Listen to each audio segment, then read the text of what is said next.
It's the official cocktail of the U.S. Open, but quite frankly, it's really the logo of the U.S. Open. If you ask me, I've been coming here for 10 years. Aleko Azqueta, the VP of Marketing of Grey Goose, here with the Grey Goose Honey Deuce. Let's go back to the beginning of it, 17 years ago. Yeah. How did it happen? Well, I have to give credit to Nick Matone, who is a managing partner of Gramercy Tavern, a New Yorker, and we had tasked him with creating the perfect cocktail for the U.S. Open. Nick was strolling through a Long Island farmer's market, and he actually noticed someone scooping out a melon ball, and he's like, oh my God, these look like little tennis balls. So that was the inspiration for the iconic garnish.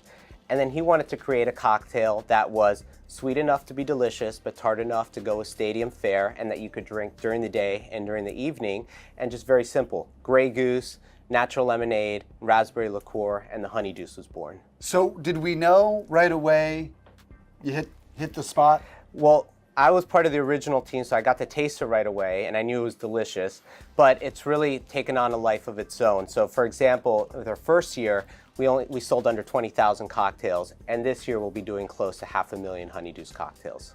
500,000 by $23 adds up to around $10 million, but we don't set the prices for the cocktails, but it really is a testament to why we are the #1 cocktail in all of sports, because I think just the anticipation of coming to the US Open, having a Grey Goose Honey Deuce, and people just absolutely love this cocktail. So we sold how many last year? So last year, to round it off, we'll say 450,000, and we're already up over 36% over where we were tracking last year at this time. Up 36%. Yes. How many do you believe you could sell this year? Well, we're going for 500,000. So that was our internal goal going into it, and I think we will blow away that number. So you mentioned 20,000 in that first year. Was there a year that you said, wow, something happened, something changed? When was it? Yeah. And why do you think? Yeah, I think a really key point was during the pandemic, when actually fans weren't allowed here in the stadium. So people realized that, okay, now I'm watching the US Open and I can't have a Honey Deuce.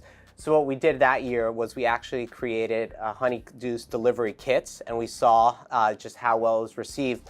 But then coming out of the pandemic, we really saw just people wanting, and then their love for the Honey Deuce, and that's when it really tipped. You started seeing it on social media coming through. So although it's been an upward progression, it's really been in the last, I would say, 3 years when this has taken on a life of its own. What role did social media play in the growth of this beverage? So people really want to show that they're not only at the US Open, but they're experiencing the US Open.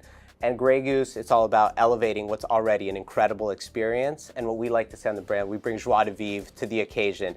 And the Honey Deuce, just looking at, just the pink color, the melon balls, and then it's in this commemorative glass that's become a collector's piece. TikTok versus Instagram, are those the two areas that you've seen the most growth organically?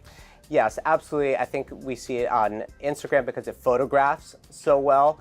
But in TikTok, it's great because you get people actually create their own little stories and vignettes around the Honey Deuce. And there was also an unintentional shot that has now gone viral in this year's tournament. What happened? A gentleman bought a couple Honey Deuces and he was bringing it to someone, and someone else jumped in front of him and gave that lady a Honey Deuce. We are trying to find this person, so if your viewers know who he is, please DM our Grey Goose account and we'll be happy to send him a Grey Goose Honey Deuce kit. And now my obvious question is, how do you not say, all right, let's sell this all year round? Let's try to really extend this beyond the US Open. Yes, we have a lot of amazing signature cocktails that we already work on, and we are the vodka for the martini. We're like the #1 vodka for the martini. The espresso martini is super hot right now.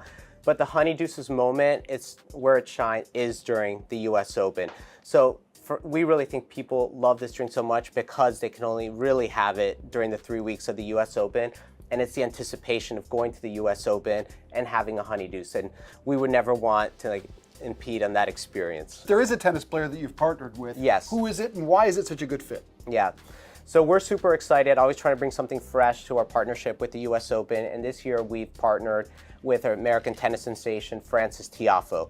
And Frances really embodies everything that we love about tennis. He brings the joy of tennis, the way he celebrates, He always has a smile on his face, and he's also the epitome of that balanced lifestyle. So not only is he a great athlete, but he's also super stylish as well, and he's great with the fans. And let's expand beyond the Open. What trends are you seeing in spirits overall? With spirits, people are really still looking for something that's like elevated. With Grey Goose, that's something that we do as a brand. There's a difference between an espresso martini and a Grey Goose espresso martini.